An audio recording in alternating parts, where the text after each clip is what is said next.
અને પછી આ એક તબક્કો એવો આવ્યો કે જ્યારે હવે આપણે પાછી જવાનું છે. મને આનંદભાઈએ કહ્યું કે બેન આપણે આ ગીતો ગઈએ તો આ ગીતોમાં શું છે? દરેક જીવનના તબક્કામાં તમે જે અર્થ કાઢો એક અર્થ નીકળે. અત્યારે દરેક ગીતના શબ્દો જે હતા તમે ભગવાનની સાથે ગાઓ અને એની સાથે તરબોળ થઈ જાઓ, કંઈ ખોટું નથી. તમારો એક એવો તબક્કો હતો કે તમે એ ગીતોને તમારી રીતે જોતા હતા, પણ અત્યારે તમે આ ગીતો અહીંયા કેમ ના ગાઈ શકો? ગાઈ શકો, કારણ કે એની સાથે તમે એની સાથે તલ્લીન થઈ ગયા.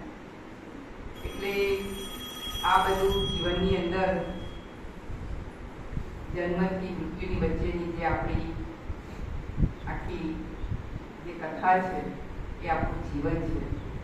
અને આ જીવનની અંદર આપણે બહુ જ સારી રીતે, કંઈ વાંધો નથી, આપણે ભલે 3 તબક્કા જીવનના ગમે તે કાઢ્યા, પણ હવેનો જે સમય છે તો આપણાથી જે થાય સારું કામ કરો. ન થાય તો ભગવાન નથી કહેતા કે તમે પરાણે કરો, પણ કોઈનું ખરાબ તો ન જ છો. એટલીસ્ટ કોઈનું ખરાબ ના કરો. કેટલા બધા અહીંયા હું જોઉં છું, ગઈકાલે બધા આનંદમાં છે, કાલે મેચ પણ જોતા હતા. એક આખી દુનિયા તમે ભૂલી નહીં આવ્યા છે. તમને અહીંયા કોઈ યાદ આવે છે તમારા ઘરમાં કે મારા દીકરાએ બનાવ્યું કે મારા ગ્રેન્ડસને શું કર્યું હશે, કે પાછા જશો એટલે પાછી એમાં જ પાછા ચારે બાજુથી આપણને અમારા ધર્મેશભાઈ કે પેલી આ ભેંસને હરી પેટી કહેશે એની વાતમાં. એટલે એવું ભગવાને જીવ બનાવ્યું છે. પણ બહુ જ બધા તમે આનંદ કરો છો. તમે આ સ્કૂલ તમારી રિયુનિયન છે એ મેં થોડું ઘણું સાંભળ્યું તમારા વચ્ચેથી.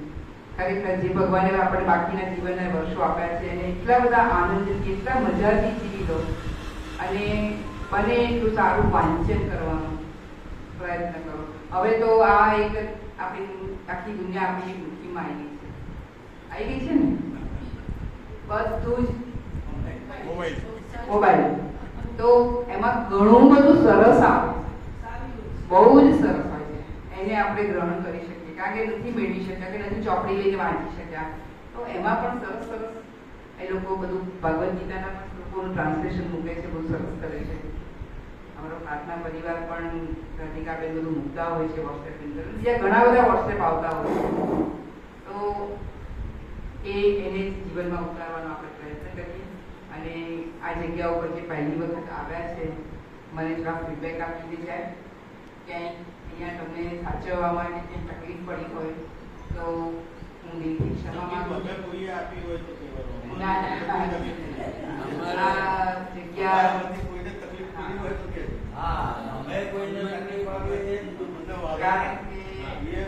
કે પૂછી લેજો.